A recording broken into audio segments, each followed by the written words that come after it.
This conference will now be recorded. Hey, everybody. My name is Dr. Doug Smith. Welcome back. This is our Monday through Thursday daily podcast at 1 p.m. Eastern Time. We're picking up today where we left off yesterday, and we're continuing our discussion about the signature disease.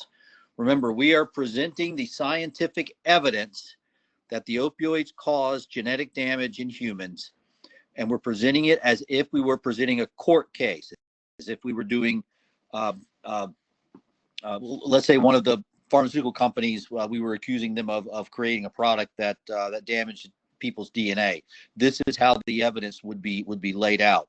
And what we're talking about here is we're talking about factual causation.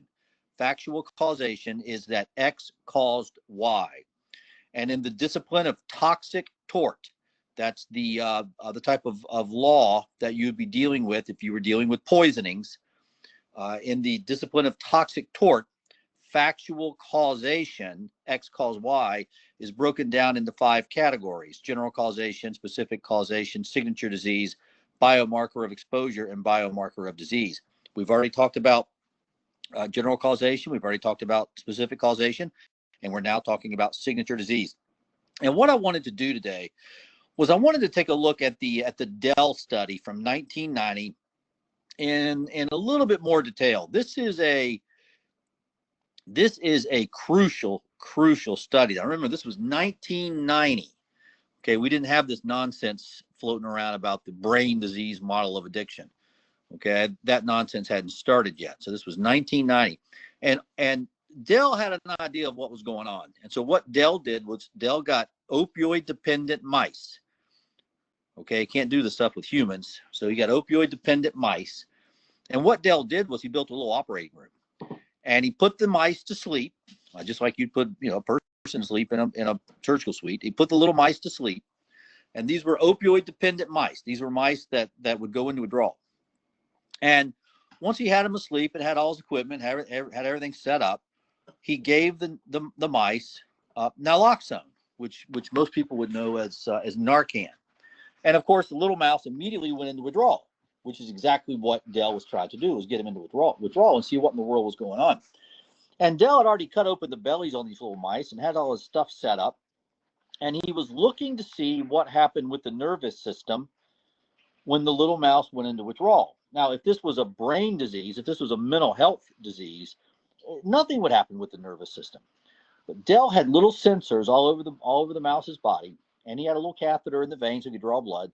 And what Dell saw is that as soon as the little mouse went into withdrawal, the nerve, a specific type of nerve, the sympathetic nerve, that's part of the autonomic nervous system, sympathetic nerve. The autonomic nervous system is broken down into sympathetic and parasympathetic. Those are the nerves that control your organ and organ functions. Okay, the sympathetic system being the rest and digest, and the sympathetic system being the fight or flight, and the parasympathetic system being the rest and digest.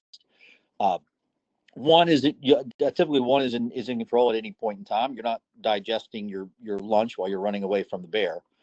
And what Dell saw was that when he put the little mouse into withdrawal, when he gave the Narcan, immediately there was a 400% surge in activity that he measured in the nerve, the sympathetic nerve, the autonomic nervous system sympathetic nerve, the nerve that controls the adrenal gland, a 400% surge in the sympathetic nerve going to the adrenal gland.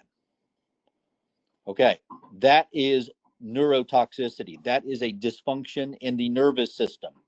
What Dell observed was a dysfunction in the nervous system, and he saw it with his own eyes.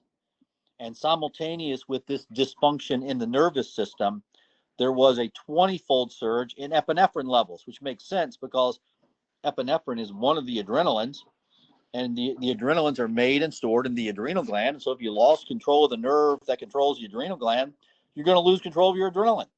So that's exactly what Dell saw, was a 400% surge in nerve activity of the nerve controlling the adrenal gland, and then a 20-fold surge in epinephrine.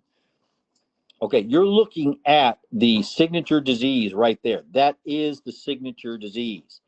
The signature disease of the opioid genetic damage is that when people go into withdrawal, they lose control of the nerves controlling their organs. This is why people lose control of their sweat glands. They lose control of their hair follicles. They lose control of the mucosal glands of the eyes and nose. They lose control of their heart rate. They lose control of their bowels, and they lose control of their adrenal glands. You're looking at the signature disease right here. You're looking at it. And this was seen by Kleinbaum in 1990. It was confirmed by Chang in 1990. And then lo and behold, along comes Kleinbaum in 1998 and does a very similar study with humans. Took 11 volunteers from the local methadone clinic, put them to sleep with anesthesia. He didn't cut their bellies open to hook them up to voltmeters, but he put them to sleep with anesthesia, gave them Narcan, and immediately saw a 30-fold surge in epinephrine. Okay, Kleinbaum had saw a 30-fold surge in humans. Dell saw a 20-fold surge in mice. Humans have bigger adrenal glands. It's the same thing. But you're looking at the signature disease. The signature disease of the opioid genetic damage is a loss of control of the nerves controlling the organs. And we've known this since 1990, folks. How in the world was OxyContin approved? Okay.